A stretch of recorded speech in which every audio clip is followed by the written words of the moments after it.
하나님이 가라사대 말세에 내가 내 영으로 모든 육체에게 부어주리니 너희 자녀들은 예언할 것이요 너희의 젊은이들은 환상을 보고 너희의 늙은이들은 꿈을 꾸리라. 그때에 내가 내 영으로 내 남종과 여종들에게 부어주리니 저희가 예언할 것이요. 사도행전 2장 17절 18절로 이 시간을 시작할 수 있도록 인도하시는 우리 하나님 아버지께 다시 한번 감사드리고, 또한 이 말씀의 예배에 참석하신 주님의 모든 자녀들 다시 한번 예수님의 이름으로 환영합니다. 오늘 우리가 연구하고자 하는 말씀의 제목은 성령과 삼위에 대한 오해 확실히 짚어보기란 제목하에서 우리 하나님의 말씀 가운데 또 예언의 신 가운데 있는 그 여러 가지 성경 구절을 우리가 다 볼 수는 없지만 특별히 이것을 우리가 정말 어떻게 다뤄야 할 것인가. 왜냐하면 성령에 대한 오해가 너무나 기독교 내에 편만하고 우리 주위에 편만하기 때문에 우리가 이 말씀을 공정하게 다뤄야 되는데요. 하나님의 진리의 영의 지도와 가르치심이 아니라면 우리는 이러한 말씀조차를 놓고도 오해할 수가 있는 것인데요. 우리가 하나님께서 약속하신 그 성령의 부으심을 이 시간을 통해서 우리 모두가 부으심을 감당할 수 있도록 우리 마음이 생각이 하나님께 또 말씀에 또 하늘로 향하는 귀한 시간 되고 앞으로도 그렇게 되시어서 하나님께서 이 말세에 주님의 영으로 주님 자신의 영으로 부어주실 그날에 우리 모두가 다 부어주시는 그 성령을 받으시는 모두가 될 수 있도록 준비하시는 귀한 시간 될 수 있도록 다시 한번 기원합니다. 예수님의 말씀 가운데서 너희가 성경에서 영생을 얻는 줄 생각하고 성경을 상고하거니와 이 성경이 곧 내게 대하여 증거하는 것이로다. 그러나 너희가 영생을 얻기 위하여 내게 오기를 원하지 아니하는도다 라고 하셨어요. 예수님께서 직접 인성을 쓰시고 이 땅에 오셨을 때에도 오로지 소수의 사람만이 예수님께서 하고 또 예수님께서 승천하신 이후에도 마찬가지입니다. 또한 말씀하시기를 마태복음 22장 29절에서 예수께서 대답하여 가라사대 너희가 성경도 하나님의 능력도 알지 못하는 거로 오해하였도다. 하나님의 말씀을 오해하는 그것을 놓고 말씀을 하셨습니다. 예수께서 가라사대 너희가 성경도 하나님의 능력도 알지 못함으로 오해함이 아니냐라고 하셨어요. 우리가 성경 말씀 이외에도 일상생활 살아가면서 오해들이 참 많아요. 이 전반적으로 전체적인 것을 보지 못할 때에는, 이렇게 부분적인 것만을 볼 때에는 상당한 오해들이 있을 수 있다라는 것입니다. 그것을 놓고 그래서 어떤 사람들은 아니 이 하나님의 말씀은 누구나 이해하기가 쉬운 것인데 그렇게 힘든 부분이 있었어야 되겠는가 라는 그런 질문을 간혹 듣기도 하는데요. 그것에 대해서 사도 바울의 말씀을 놓고 사도 베드로는 이렇게 말씀을 하셨습니다. 또 우리 주의 오래 참으심이 구원이 될 줄로 여기라. 우리 사랑하는 형제 바울도 그 받은 지혜대로 너희에게 이같이 썼고 또 그 모든 편지에도 이런 일에 관하여 말하였으되 그 중에 알기 어려운 것이 더러 있으니 무식한 자들과 굳세지 못한 자들이 다른 성경과 같이 그것도 억지로 풀다가 스스로 멸망에 이르느니라 라고 하셨습니다. 하나님께서 하나님의 말씀 가운데 보여주신 것은 우리와 우리 자녀들을 위한 것이라고 하셨습니다. 근데 오묘에 관한 거, 보여주시지 않은 거, 말씀에서 확실히 보여주시지 않은 이런 것을 대해서는 오묘라고 그랬어요. 예를 들어서 예수님께서 이 땅에 인성을 입으시고 남자의 정자와는 관계없이 성령으로 잉태한 거 오묘죠. 그거 억지로 풀다가 사람이 멸망에 이를 수 있는 거예요. 성령으로 어떻게 사람이 남자의 도움 없이 여자의 몸에서 태어날 수가 있을까? 이거 오묘입니다. 또한 예수님께서 이 땅에 인성을 쓰시기 전이라도 하늘에서 하나님 아버지로부터 출생하신 사실, 그것도 오묘해요. 사람들이 많은 경우에 있어서 마리아에게서 출생하신 것은 오묘라고 하면서 하늘에서 하나님 아버지로부터 출생하신 사실은 그거는 아예 그냥 오묘다 뭐다 이렇게 인정조차도 안 하고 그런 일은 있을 수 없다라고 딱 제껴놓는 그런 일들을 보았는데, 우리 하나님의 말씀 가운데는 그 모든 것들이 밝혀진 거는 우리와 우리 자녀들을 위한 거라고 하였습니다. 하나님의 말씀을 다룰 때는 공정하게 다뤄야 돼요. 전체를 보고 자세하게 보고 그 구절에 관한 다른 성경 구절도 똑같이 봐야 된다는 거예요. 직업이 목사이든 아니면 평신도이든 하나님의 말씀을 연구하는 사람일 것 같으면 공정해야 된다는 거예요.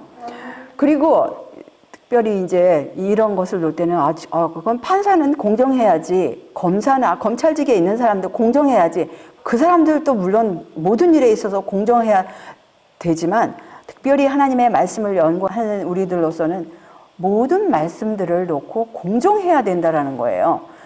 또한 이런 원칙이 있어요. 수학을 풀기 전에는 산수를 먼저 정확하게 알아야죠. 사람들은 이 왼쪽에 있는 수학부터 막 그냥 자기가 제대로 알지 못하는, 기초도 알지 못하는 이런 거를 놓고, 아니 하나님의 말씀이 왜 이렇게 힘들어 어려워, 5살짜리도 이해해야 할 말씀을 놓고 왜 이렇게 설명을 못하느냐 이렇게 해버리면 참 곤란하죠. 우리가 하나님의 말씀 가운데는 이미 누구나 다 이해할 수 있는 산수와 같은 분명한 말씀들이 있어요. 이런 말씀을 분명하게 이해하였을 때 어렵게 보이는 이 수학도 그것을 이해할 수 있다라는 것입니다.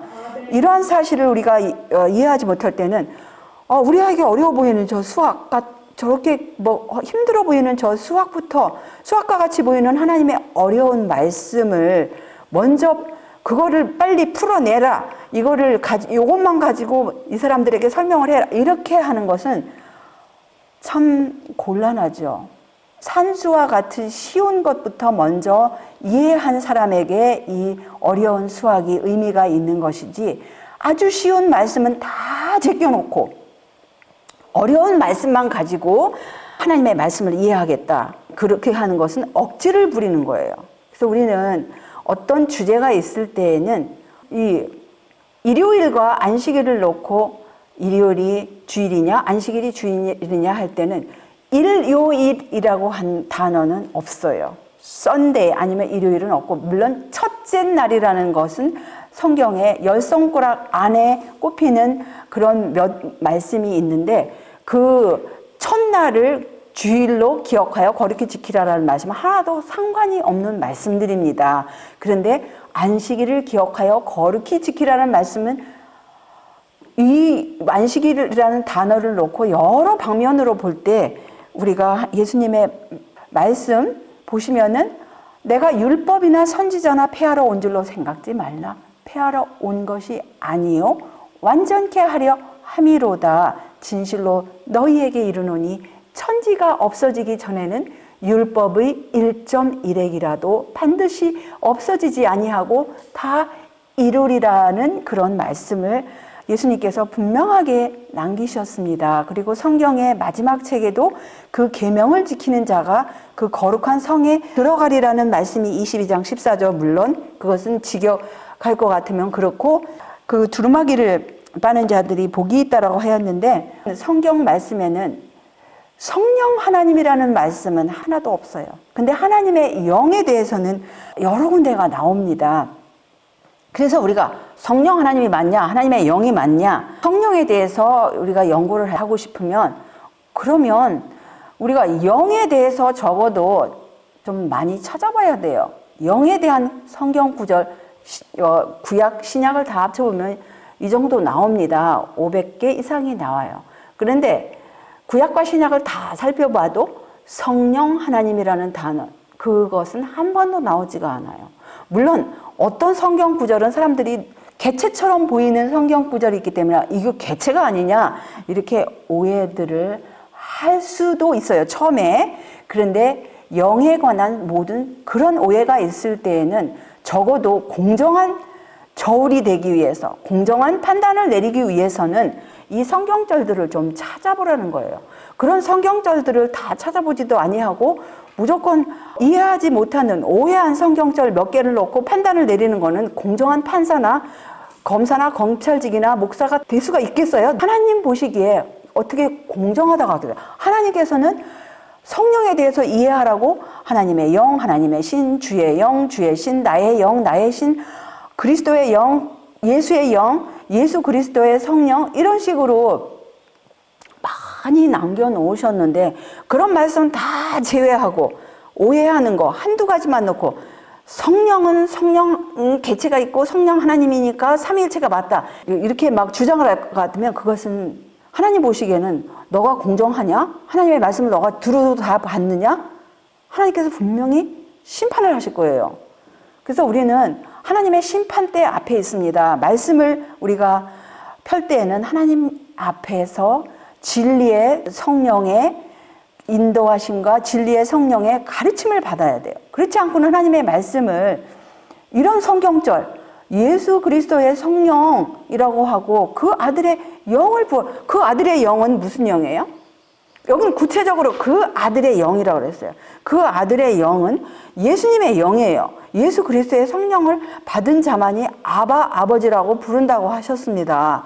진정한 아바 아버지라고 부르기를 원할 것 같으면 그 아들의 영. 그런데 성령은 분명히 하나라고 하였어요. 성령은 하나라는 성경절이 성경 여기저기에 몇 군데 나옵니다. 그런데 예수 그리스도의 성령, 그 아들의 영, 하나님의 영, 나의 영, 주의 영. 성령은 하나일 것 같으면, 만약에 개체일 것 같으면 성령이 얼마나 많은 개체가 나와야 되겠습니까? 그런데 하나님의 말씀은 너무나 분명하게 내가 아버지께로서 너희에게 보낼 보혜사, 곧 아버지께로서 나오시는, 물론 개역번역은 삼일체의 사상을 가진 사람 하에 번역이 되었기 때문에 이렇게 나오시는 진리의 성령이 오실 때에 그가 나를 증거하실 것이요, 이렇게 이제 합니다. 근데 그가라는 거에 대해서 그가라는 그것을 놓고 뭐 지난번에도 이제 켈록이 오해하고 그런 거에 대해서 잠깐 우리가 살펴보았는데, 이 그가라는 단어는 꼭 그라는 해석뿐만 아니라 여러 가지로 할 수가 있어요. 그가라는 것은 그 자신도 될 수 있고, 그가도 될 수 있고, 그것도 될 수 있고, 다른 것도 될 수 있고, 또 그들도 될 수 있고, 이것도 될 수 있고, 이런 식으로 또 저것들 뭐 이런 식으로 다 번역할 수 있는데, 한글 개역 번역은 그가라고 하였습니다. 그래서 우리가 그런 것을 한번 알면서 분명히 우리가 어떤 주제를 놓고 연구를 할 때는 마땅히 율법과 증거의 말씀을 조치라 했어요. 근데 그들의 말하는 바가 이 말씀에 맞지 아니하면 그들이 정령이 아침 빛을 보지 못한다라는 말씀이 있습니다. 그래서 우리는 이 사도 바울의 쓴 글을 놓고 오해가 있고 사람들이 억지로 푼다라는 그 사실을 언급한 사도 베드로의 말씀을 우리가 생각하면서 여기 그런 여러 가지 그 질문이 있을 때 그냥 무조건 셋이 나오면, 숫자 셋이 나오면은 무조건 3이라고 이렇게 덮어 씌우는 거, 과연 그래도 될 것인가? 특별히 이 성경절을 놓고, 그러므로 너희는 가서 모든 족속으로 제자를 삼아 아버지와 아들과 성령의 이름으로 침례를 주고라는 이 말씀을 놓고, 그러니까 삼위이지, 삼위일체지 주장들을 합니다. 그런데 예수님께서 그 전에, 이렇게 승천하시기 전에 하신 말씀, 그거를 예수님께서는 너희들이 하나님이라고 부르는 분이 나의 아버지다라고 하신 요한복음 8장 54절을 비롯하여 예수님의 말씀을 정확하게 이해하였던 제자들의 글을 가운데 우리가 지난번에도 보여드렸는데, 하나님이라는 분은 바로 우리 주 예수 그리스도의 아버지라고 분명하게 말씀을 하셨어요. 그러면 그 사실을 예수님의 그 말씀, 아버지와 아들과 성령의 이름으로 침례를 주더라는 그것을 삼위일체라고 딱 예수님이 말씀하셨을 것 같으면 초대교회는 참 오해가 많았네요. 그죠?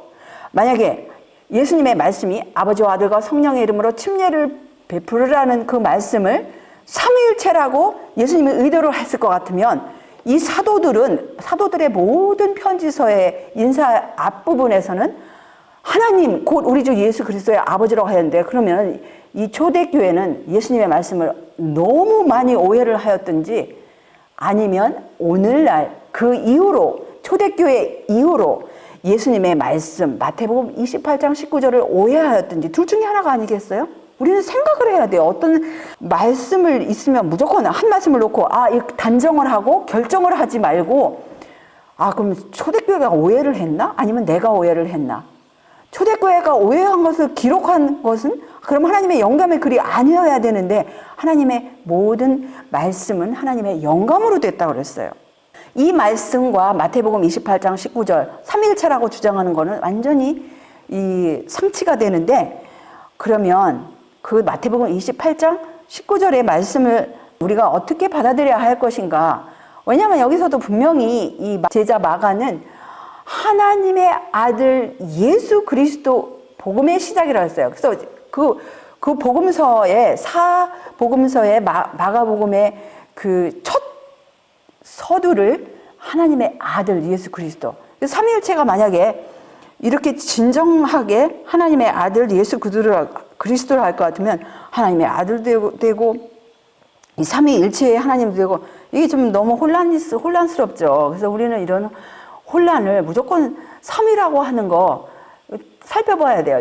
특별히 이 성경절을 놓고 예언의 신에서도 다 아버지와 아들과 성령을 의미하고 여기서 의미한 거를 말하는데, 앞뒤의 문맥을 보지도 않고 또 이 마태복음 28장 19절의 진정한 의미를 오해를 하고 다 무조건 삼위로 번역을 하든지 또 세 분이라고 한 것처럼 보이는 것조차도 무조건 다 삼위일체라고 하는 것은 계속 살펴보면 알 수가 있어요. 여기 똑같은 단어 이름이라는 단어, 마태복음 28장 19절에 있는 그 이름이 헬라어에서는 오노마예요. 그 이름이 여기서도 셋이 나와요. 하나님의 이름, 새 예루살렘의 이름, 나의 새 이름. 그럼 하나님의 이름도 들어가고 예수님의 이름도 들어가고, 근데 그러면은 또 새 예루살렘의 이름도 들어갔으니까 여기서도 삼위일체라고 해야 되지 않겠어요? 그럼 무슨 의미예요? 빌라델피아 교인들의 특성 가운데 이기는 자의 이마 가운데 그들을 위해 기록해야 할 것이 하나님의 이름, 새 예루살렘의 이름, 나의 새 이름. 무엇이냐? 이 이름이라는 것은 우리 한국에서도 물론 이름하면 문자적인 이름을 주로 말해요. 물론 헬라에서도 그래요. 문자적인 이름도 들어가요. 그렇지만 거기에서 더 포함되는 그 의미가 있어요. 이름에는 역할이라든가 특성이라는 게 들어요. 예를 들어서 우리 하다못해 이순신이라는 이름이 있으면 그 문자적인 이름이 포함하는 역할, 이순신이라는 분이 무슨 역할을 했지? 그 무슨 특성이 있지? 우리들도 생각할 수 있는 거예요. 마찬가지로 아버지와 아들과 성령의 이름으로 침례를 베푸르라는 거, 그것은 아버지와 아들과 성령의 이름으로 침례를 베풀이라는 그 말씀 앞뒤 문맥을 보셔야 됩니다.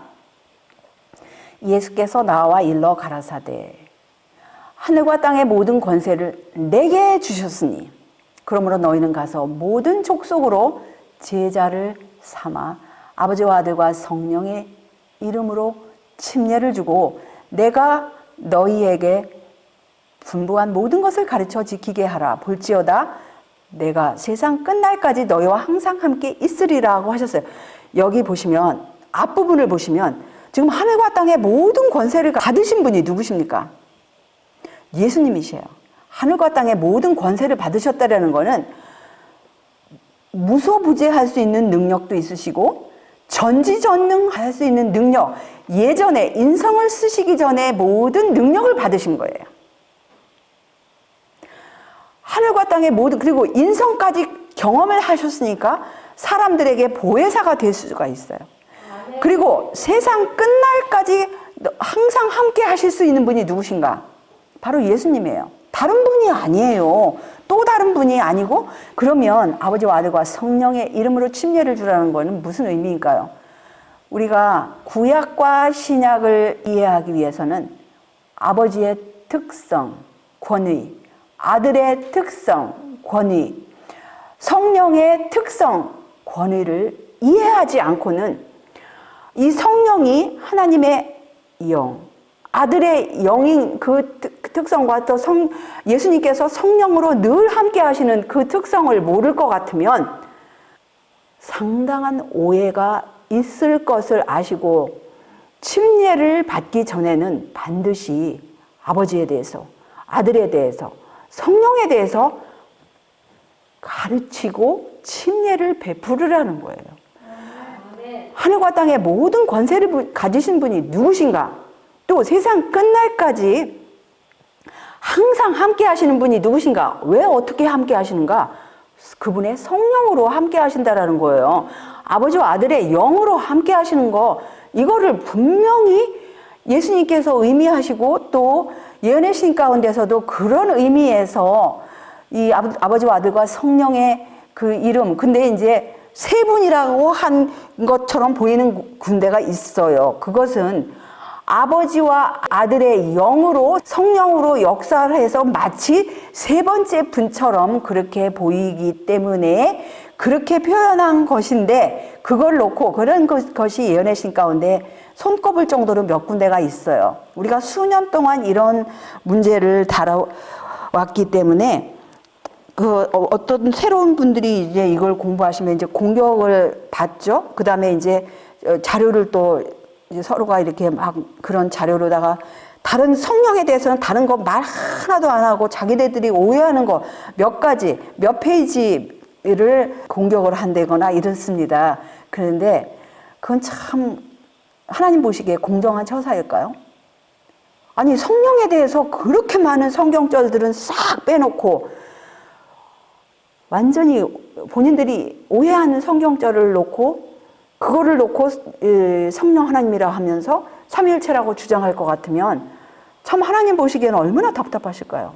그래서 여기 이 성경절 마태복음 28장 18절에서 20절은 예수님께서 이 완전히 전지전능하심으로써 물론 그분의 보이는 형상으로서는 아버지 앞에서 중보를 하시지만 우리 눈에는 보이지 않는 그분의 영으로는 무소부재하시고 전지전능하신 그분의 하나님의 일곱 영으로는 온 우주를 다 커버를 하시는 거예요. 온 우주를 다 모든 우주에 편재를 하시면서 예수님의 그 지성이 있는 모든 사람들의 마음에 두드리시면서 문을 열으라고 하시면서 그 세상 끝날까지 함께 하실 분으로 이렇게 역사를 하시는 그것을 여기서 우리가 깨달아야 한다는 것입니다.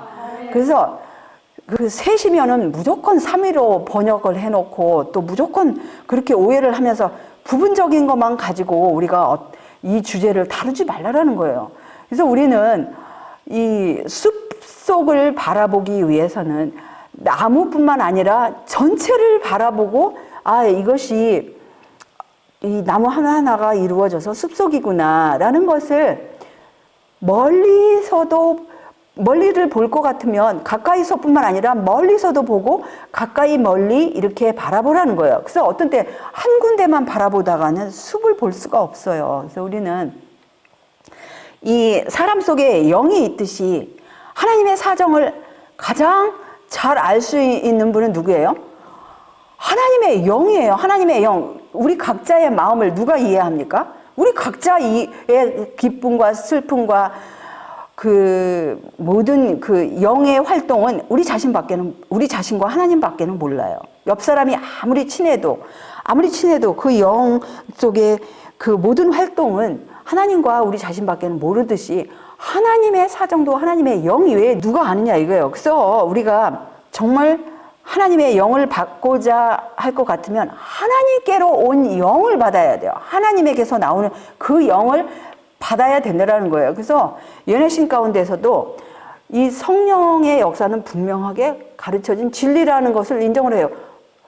그렇죠. 그녀가 성경 학도일 것 같으면, 또 가르치는 교사일 것 같으면, 또 하나님의 그 기별자일 것 같으면 그 분명하게 가르쳐진 진리가 그분의 영의 작용이라고 그랬어요.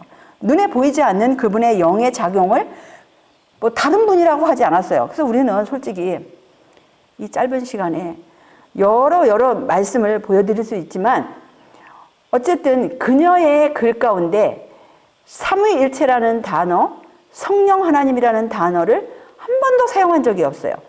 성경에도 마찬가지예요. 삼위일체, 성령 하나님 한 번도 사용한 적이 없어요. 그런데 어떤 분들은 삼위일체를 주장하고 성령 하나님을 개체로 주장하는 사람들은 그거는 우리가 그 단어가 없어도 이 성경절 몇 개를 보면 거기에 숨어있는 뜻을 보고 우리는 그걸 이해를 해야 된다 그러면서 다른 어떤 이론을 전개를 하는 것들을 우리가 가끔 볼 수가 있어요. 그런데 그녀의 글을 놓고 잘못 사용하는 것에 대해서 분명한 경고를 남겼습니다. 그릇된 이론들을 받아들이며 나의 저작들로부터 진리에 관한 진술들을 모아서 그 그릇된 이론들을 정립시키려고 애쓰는 사람들이 있는데 그러한 사람들은 진리를 올바르게 연결시키지 않고 따로 떼어 사용하거나 오류와 연결 지음으로 곡해하기도 한다라는 것을 그러한 경고를 남기셨습니다. 그런데 그러한 책 중에 하나가 여기 이벤젤리즘이라는 책이에요.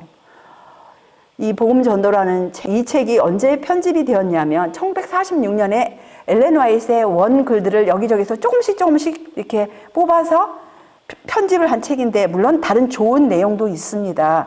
여러 군데 우리가 어떻게 전도를 할 것인가 좋은 내용도 있지만 그런데 성령 문제에 대해서는 상당한 오해를 여기서 이 책을 가지고 남겼습니다. 이것이 컴파일 됐다라는 거, 편집이 됐다라는 그 사실을 그 후름이라는 사람이 그 Movement of Destiny, 운명이라는 책자에서 그 사실을 인정을 했어요. 이것을 이 복음 전도를 편집해달라는 요청하에서 이것을 자기가 했다라는 것을 분명하게 그가 고백을 하였어요. 그리고 그가 또 다른 고백을 하였는데 정말 이것은 슬픈 고백이고 통탄스러운 고백이에요. 이야기의 줄거리의 내용이 무엇일 것 같으면은 그 에스더의 교단 안에 있는 책 가지고는 성령에 대해서 좀 완벽하지 않았다라는 거예요. 그것보다도 더 좋은 것을 그 당시에 이미 정립된 초대교회의 신앙이 정립되었던 아버지와 아들과 성령에 관한 그것 외에 그 밖에 있는 그러니까 다른 교단이죠. 그 책들을 20여 권을 탐구했다 그랬어요. 그리고 자기가 결론 내리기를 그 성령에 대해서 또 승리의 생애에 대해서 이 교단 안에 있던 것보다 하나님의 영적인 일에 그 교단 밖에 있는 책들이 그 사람들이 훨씬 더 통찰력을 가지고 있었다라는 거예요. 이런 사상이 가진 사람이 복음 전도라는 책자를 편집한 거를 본인 자신이 인정하고 그것에 대해서 알고자 하시는 분들은 누구나 다 알 수 있는 자료들이 있습니다. 근데 우리 예수님의 말씀 가운데는 사람의 계명으로 교훈을 삼아 가르치니 나를 헛되이 경배하는도다 하였느니라 라고 하셨어요. 그래서 여기 특별히 그 복음 전도에 아주 사람들이 제일 많이 사용하시는 이 부분, 그 빨간 글씨로 써 있는 이 부분, 복음 전도의 원 복음 전도 그 이벤젤리즘 616쪽의 영어로 The Eternal Dignitaries of the Trinity 한 그 부분은요, 한국말로도 영원 지존하신 삼위일체라는 거, 거기 완전히 잘못 번역되고, 또 여기 또 그 뒷부분에 삼위일체라고 번역된 부분은, 이거는 잘못된 번역이에요. 여기 엘렌 화이트의 6필 원문 필체의 그 복사본을 우리가 볼 것 같으면, 여기 이제 화살표 친 부분을 보실 것 같으면 특별히 여기 이제 three persons 했는데 그 S자를 그 엘렌 화이트이 워낙 많은 글을 쓰고 새벽마다 일찍 일어나서 여러 글을 썼기 때문에 그녀의 그 원문 필체는 참 상당히 읽기가 힘든 부분들이 있습니다. 그런데 이런 부분들은 그렇게 힘들지가 않아요. persons 했는데 s를 딱 지워버리고 그 위에 고쳐 쓴 부분을 우리가 볼 수 있지 않습니까? 여기 확대한 부분이에요. 그래서 여기 어쨌든 그 새 개성이라고 근데 이제 예를 들어서 엘렌 화이트이 정정하여 썼지만 그녀의 글을 타이프를 하고 또 다시 다 정리하는 비서들이 있었습니다. 그래서 원문 필체가 있으면 또 그걸 타입을 하고 또 다시 그 내용에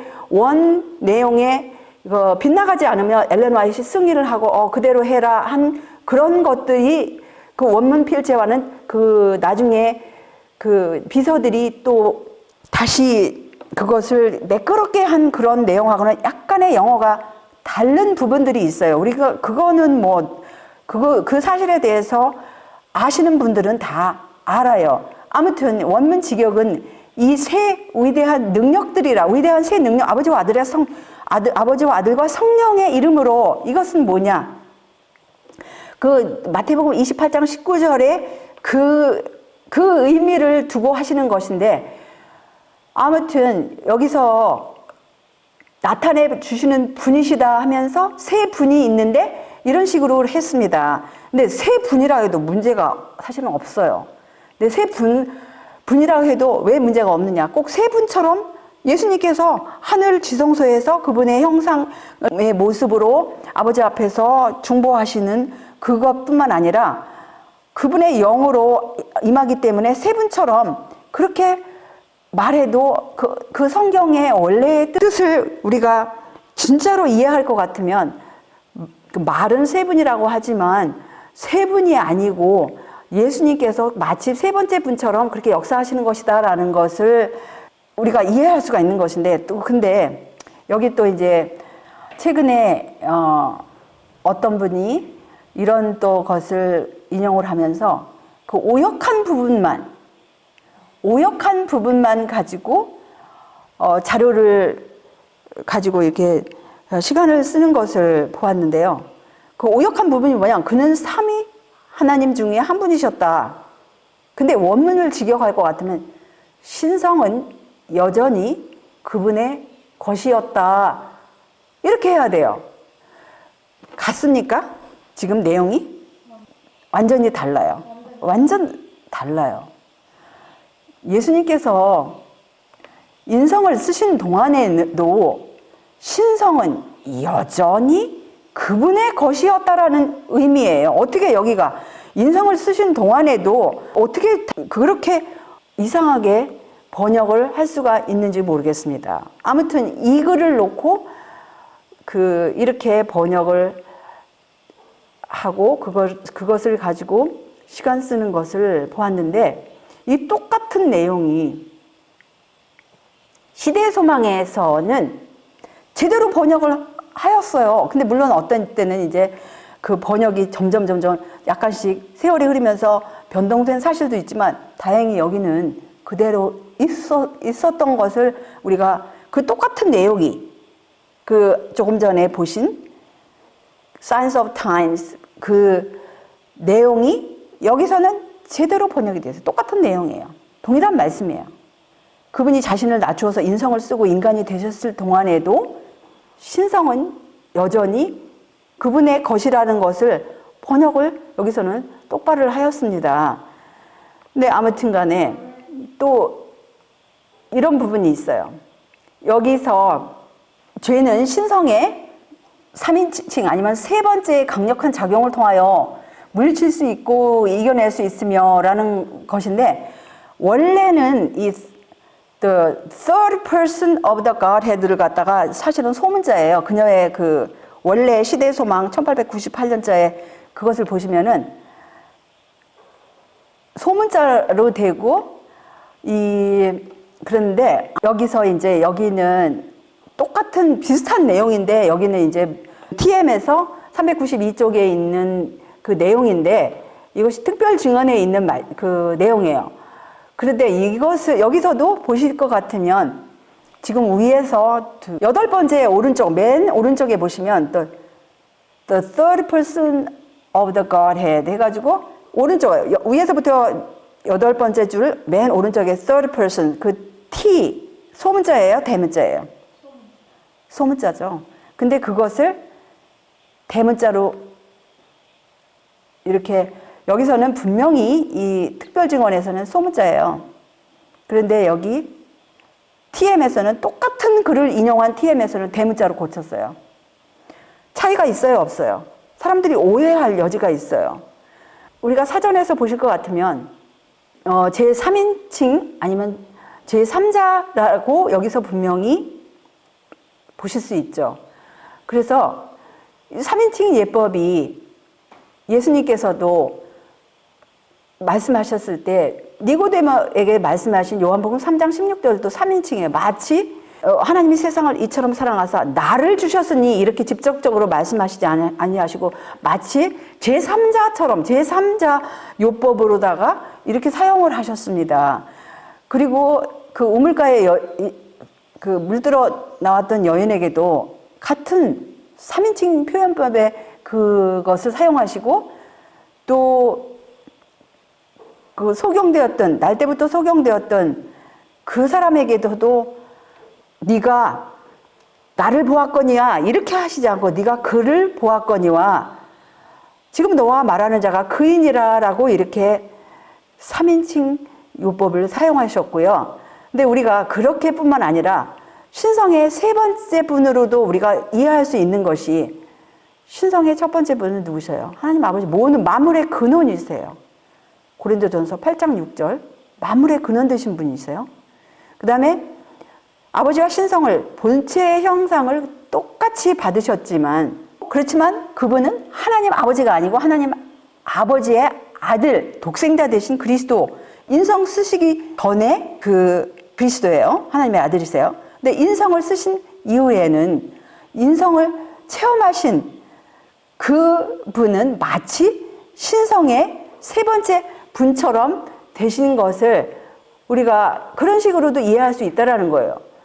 그래서 이런 모든 글들 이렇게 전도법에서 보시면은 하나님께서 하나의 개성을 가지고 계신 것처럼 이 성령도 개성을 가지고 계신다라고 이렇게 이제 이 부분만 가지면 사람들이 그래 성령이 이렇게 개체가 있지 않느냐 이렇게 사람들이 오해할 수 있어요. 근데 그 원출처를 우리가 한번 보실 것 같으면 뒤에 글들을 계속해서 보셔야 돼요. 그 원출처의 모든 그것을 그냥 딱 그것만 떼서 이렇게 하는 것이 아니라 진짜 누가 역사하시고 누가 우리의 보호자가 되시는가를 여기서 결론을 내셔요. 주 하나님께서라고 그랬어요.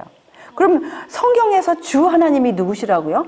하나님 예수 그리스도의 아버지라는 거예요. 그 하나님께서 그분의 성령으로 역사를 하시고 마치 우리가 사람들이 이렇게 걸어다니면서 역사하시는 것처럼 그보다도 더 적나라하게 하나님의 영으로 그 이 지구상의 모든 구석구석 그 학교의 모든 구석구석 그것을 다 임재하고 계시는 그것을 지금 강조하는 그 강조법이에요. 그것을 우리가 이해하지 못하고 마치 성령이 또 다른 개체인 것처럼 그렇게 그거 한 부분만 가지고 어떤 주제를 그렇게 결론을 내릴 것 같으면 하나님 보시기에 공정한 저울일까요?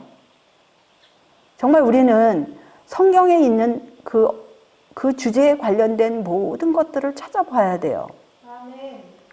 그리고 진짜 다니시는 분이 교회와 교회 사이에 다니시는 분이 누구신가?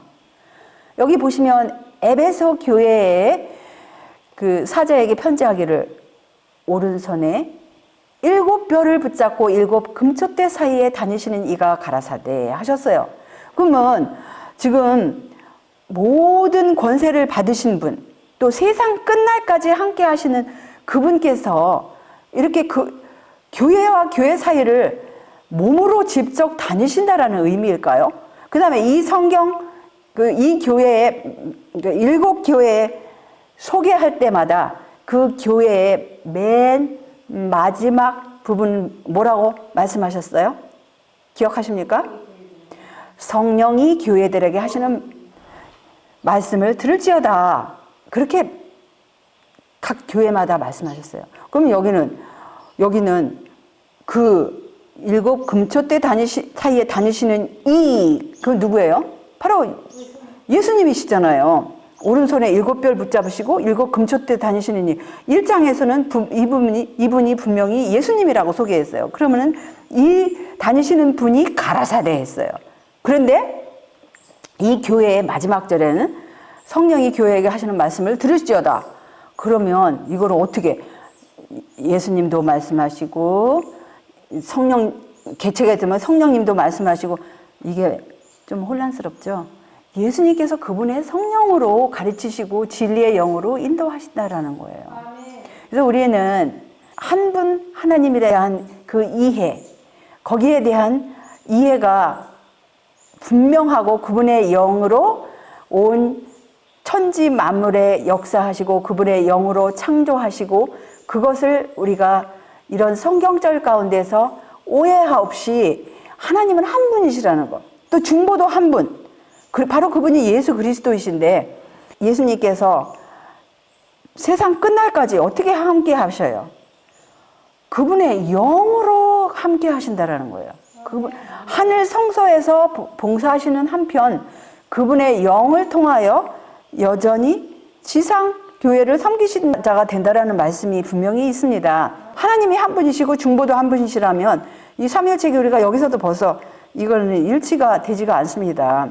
그래서 여기 이런 말씀을 하신 분을 놓고 그분이 삼위일체를 믿었, 특별히 시대의 소망을 해서 그분의 사상이 변하였다라고 결론을 내리는 신학자들의 그 책들도 보셨을 거예요. 우리 어찌 잊으랴 그 책에서도 그렇게 전개를 해요. 물론 이제 그것도 우리가 시간이 되는 대로 이제 다시 한번 다 살펴볼 것인데요.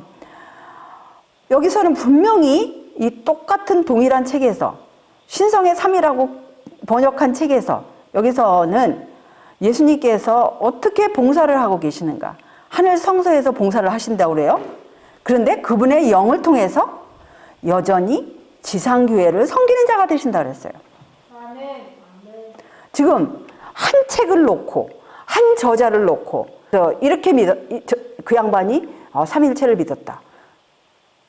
참 그분의 글 자신을 다 보셨을 것 같으면 그런 주장은 참 편협된 주장임을 아실 수 있을 것입니다. 그래서 그분의 모든 글, 성령에 관한 모든 글을 여기저기서 살펴보면서 그분의 이해하는 성령은 바로 예수님에 관한 이해, 성령에 관한 이해가 이렇습니다.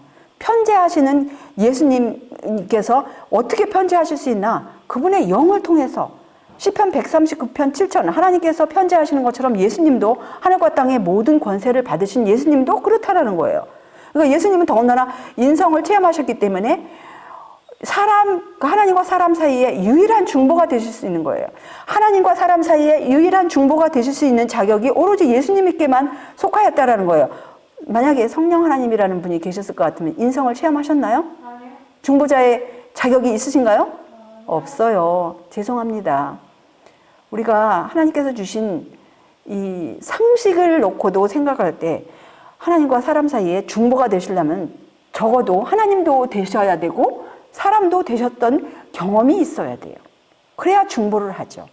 한쪽만 치우쳐서는 안 되죠. 근데 성령 하나님이라는 분이 어떻게 인성을 쓰신 경험이 있어요? 그런 기록은 성경에도 예언의 신에서도 한 번도 없습니다. 그래서 예수님만이 하나님과 사람 사이에 중보가 되실 수 있어요. 유일한 중보. 그리고 예수님께서는 이제 하늘과 땅의 모든 권세를 다시 받으셨기 때문에 그분의 영을 통하여 이렇게 편재를 하시면서 세상 끝날까지 항상 함께 하실 수 있는 그 능력과 자격이 있으심을 우리가 볼 수 있습니다. 아무튼 우리는 하나님의 말씀 가운데서 우리가 예수님께서 직접 하신 말씀, 살리는 것은 영이니 육은 무익하니라. 내가 너희에게 이른 말이 영이요 생명이라 하셨어요. 예수님께서 하신 말씀, 진리의 말씀이 진리의 영이라는 거예요. 진리의 영, 진리의 말씀을 우리가 받아야 돼요. 그래서 하나님의 진리의 영을 받을 때만이 진리의 말씀을 제대로 이해하고 순종하고 선포할 수가 있는 거예요. 그렇지 않고 진리의 영을 받지 아니하면 또 성령이 꼭 하나님의 말씀뿐만 아니라 하나님의 능력, 하나님의 말씀, 하나님의 마음, 하나님의 임재, 또 하나님의 시야, 또 그 무소부재하신 모든 이런 것들을 다 지혜예요. 이 모든 것들을 포함하는데, 아무튼 우리는 하나님의 말씀을 제대로 이해하고 또 특별히 이 마지막 때에 우리가 성령을 받아야 된다고 하지 않습니까? 특별히 이 늦은빛 성령, 또 이 큰 아침에 참여하기 위해서 성령을 제대로 알고 더하기 빼거나, 또 물론 우리가 어떤 주제든지 마찬가지예요. 이 성령에 관한 주제뿐만 아니라 성경에 있는 다른 모든 주제들 더하거나 빼거나 하지 아니하고, 자신의 견해가 섞이지 아니하고 순수하게 그런 모든 혼합물에서 다 이 혼합물을, 그 혼잡스러운 것도 다 제거하고 깨끗하고 순결한 순수한 생명수와 같은 그런 하나님의 말씀만을 우리가 올바로 받고 순종할 때 하나님께서 우리가 이 마지막 큰 아침에 참여하실 수 있도록 인도를 하실 것입니다. 그래서 우리가 성령을 받을 것인가, 성령 하나님을 받을 것인가, 이것은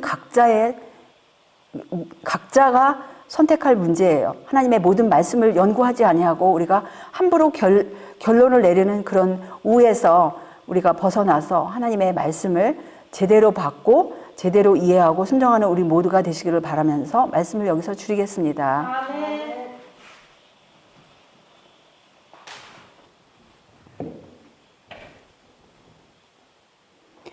하늘에 계신 우리들의 아버지, 주님의 은혜 이 시간 다시 한번 감사와 찬양을 올리옵나이다. 우리 죄지은 인류를 구원하시기 위해서 아버지의 독생자를 우리의 대침을 담보물로 내어주신 그 크신 사랑, 참으로 감사와 찬양을 올리옵나이다.